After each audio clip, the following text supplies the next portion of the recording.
Bonjour à tous, on se retrouve aujourd'hui sur ce 9e épisode de Dans la vie d'un consultant SEO.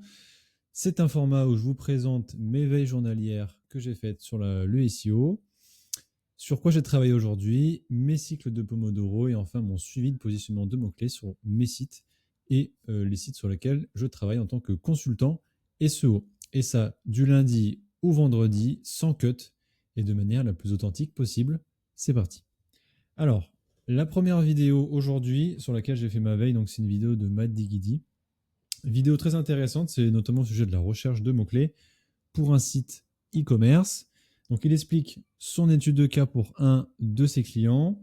Donc il parle dans sa vidéo de découpage de mots-clés, donc ça lié à l'intention de recherche, surtout en fonction du cycle d'achat du client. Donc en fait, lui, il explique, et c'est logique, en fait, dans un entonnoir, comme ça, on a différents cycles d'achat. On a la conscience, donc conscience, intérêt, considération, intention et achat. Et en fait, conscience, ben voilà, on prend conscience du sujet. L'intérêt, c'est qu'on commence à avoir de l'intérêt. Considération, c'est qu'on se dit, ça peut être intéressant. Intention, c'est qu'on se dit, ben voilà, j'aimerais bien vraiment l'acheter, quoi. Et l'achat, ben on est, ben voilà, faut que je l'achète. Et en fait, ça, c'est pour l'objectif de créer du contenu qui soit pertinent, avec l'objectif toujours de faire descendre le lecteur, ou si vous faites une vidéo sur votre site internet, en tout cas de le faire descendre de plus en plus vers le bas du tunnel, et donc vers une action, que ça soit l'achat ou la prise de contact. Et une astuce perso qui peut être potentiellement intéressante là-dessus, ça serait de lors de la recherche de votre mot-clé. Imaginons que vous avez fait votre recherche de mots-clés, vous allez dans un outil d'intelligence artificielle, que ce soit Gemini, ChatGPT, Claude, enfin bref, et vous lui demandez en fait de classer ces mots-clés-là en fonction de l'intention, enfin, en fonction de où il se situe ce mot-clé-là dans le cycle d'achat du prospect potentiel.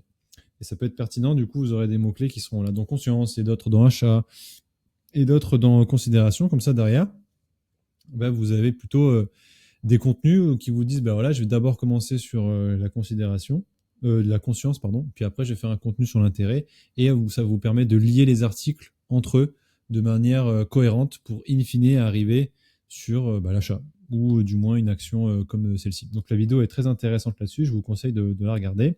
Et la deuxième vidéo aussi intéressante, c'est une vidéo qui parle d'une technique que je fais souvent, je fais déjà, mais qui nécessite d'avoir un peu de data, notamment dans la Google Search Console. Et donc, je l'avais fait pour l'analyse SEO des mini-mondes. Donc, c'est un site internet pour lequel j'avais fait un audit. Et elle consiste à faire quelque chose de très simple, en fait, c'est de récupérer la data de la Google Search Console et de demander avec un prompt spécifique à une intelligence artificielle de proposer d'autres idées de contenu similaires à ce qui a déjà été rédigé pour avoir des nouvelles idées de contenu. Donc ça, typiquement, ça se fait en sortant les mots-clés sur lesquels vous êtes, les mots-clés sur lesquels vous avez fait votre recherche de mots-clés pour les articles de blog, quoi. Le sitemap que vous avez, donc c'est généralement le post sitemap, et vous le dites, voilà, mon post sitemap c'est ça, voici les mots-clés sur lesquels j'ai travaillé, voici mon marché, ma niche et ce que j'aimerais faire. On peut même rajouter l'intérêt qu'on avait juste avant là, donc conscience, etc., etc., le cycle d'achat. Et on lui demande de proposer 2-3 nouvelles idées d'articles de blog qui peuvent être pertinents à rechercher. Vous avez, alors pas plus, parce qu'après, du coup, pour moi, je trouve que plus on lui demande, moins il est pertinent. Donc, si on lui demande 2-3 idées, c'est pas mal. On prend ces 2-3 idées, on va chercher dans SEMrush ou un outil similaire s'il y a un mot-clé qui est rattaché à cette idée-là. Et après, on peut faire l'article de blog là-dessus par la suite. Donc, voilà, c'est une idée pertinente pour avoir des idées d'articles de blog à rédiger à l'infini sans trop se casser la tête. Voilà. Ensuite, aujourd'hui, sur quoi j'ai travaillé, donc, j'ai reçu, si vous avez suivi les épisodes précédents, j'ai reçu du coup le gigs le service sur Fiverr d'un gars qui faisait 400 citations locales, donc dans des directories, donc c'est donc sur Hotfrog, Silex, etc., etc. Et il y a un peu de tout dedans.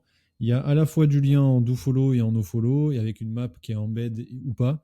Et au total, ça fait 400 liens de citations. Et du coup, ça, je l'ai redirigé vers la page ostéopathe C5. Et notamment, tous ces URL-là, je les ai mis dans Speedy Index, qui est pour moi le meilleur indexeur possible qui existe, en passant par Telegram, pour indexer tout ça. Donc, si le site se fait clap, ce que je vais faire, enfin clap, c'est-à-dire qu'il se prend une pénalité, quoi. Ce que je vais faire, c'est que je vais tout simplement supprimer les liens qui seraient en dofollow et ne garder que les liens nofollow et avec une map embed dessus. Ou alors vraiment les directories où je sais que c'est connu, genre Hotfrog, il n'y a pas de souci là-dessus. Mais en tout cas, voilà, faire en sorte d'avoir une approche plus granulaire pour pouvoir le proposer par la suite à mes clients et être sûr, s'il y a un clap, que justement que le client ne se fasse pas clap, pour le coup. Et après, j'ai eu la présentation de mon audit de 15h à 16h45, précisément 16h50, et un appel commercial de 10h30 à 11h30, d'ailleurs. Voilà, donc les cycles de Pomodoro, aujourd'hui, c'était vraiment full commercial et slash présentation, donc vraiment pas de travail perso là-dessus. Néanmoins, on va maintenant s'atteler sur la dernière partie de cette vidéo, donc c'est vraiment la présentation de l'évolution de mes mots-clés quotidiennement. Donc là, c'est pour mon client Jacques May. Je vais mettre ma tête en plus petit et me décaler un petit peu sur la droite. Hop. Donc là, on voit qu'on a gagné un petit peu de positionnement sur fabricant de produits en fil métallique et fabricant de ressorts spirale. Perdu du positionnement fabricant de ressorts de lame, mais on a gagné sur fabricant de ressorts de compression. Ce qu'il faut comprendre, et c'est ce que je vois souvent, c'est qu'en début de mois, j'ai souvent de la perte de positionnement et je ne saurais pas l'expliquer véritablement. Et en fin de mois, j'ai un regain de positionnement. Mais voilà, quand je dis perte de positionnement, c'est je perds des 2-3 positions à chaque fois en début de mois. Et en fin de mois, je récupère ça. Je ne saurais pas l'expliquer. Mais bon, c'est un peu Google qui fait sa sauce, quoi. Ensuite, pour le site de ma femme, donc, qui est ostéopathe à Saint-Imier. Donc, si vous avez besoin d'une séance d'ostéo, n'hésitez pas. Petit placement de produit. Alors, de produits, enfin, du placement d'être humain, enfin bref.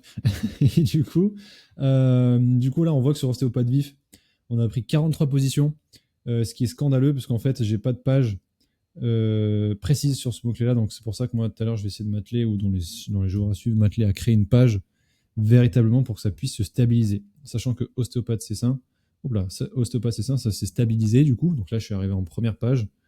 Je crois que je suis 10e, un truc comme ça, sur ce mot-clé-là, qui est tapé 210 fois par mois. Et l'objectif, c'était numéro 1. Donc, on va voir ce que ça donne là-dessus. Et ça, c'était pour les pages commerciales. Et pour les pages informationnelles, hop, j'ai perdu un positionnement sur le mot-clé qui rapporte beaucoup de visiteurs. Donc, c'est combien de temps durent les douleurs après une séance d'ostéopathie. Vous pouvez trouver le site de ma femme si vous tapez d'ailleurs dans Google.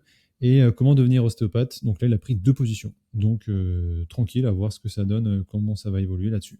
Pour mon client Sky Success, on a un peu perdu de positionnement sur formation hôtesse de l'air et formation PNC.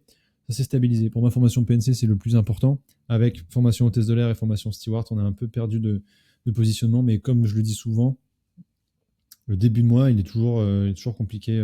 Chaque fois, ça bouge beaucoup. Mais bon, à voir comment ça évolue. Et pour mon client Transimo, on a aussi perdu une position sur Agence Immobilière Sarlat Canada. Et pour rappel, les autres pages sont présentes sur le site internet pour travailler la thématisation du site.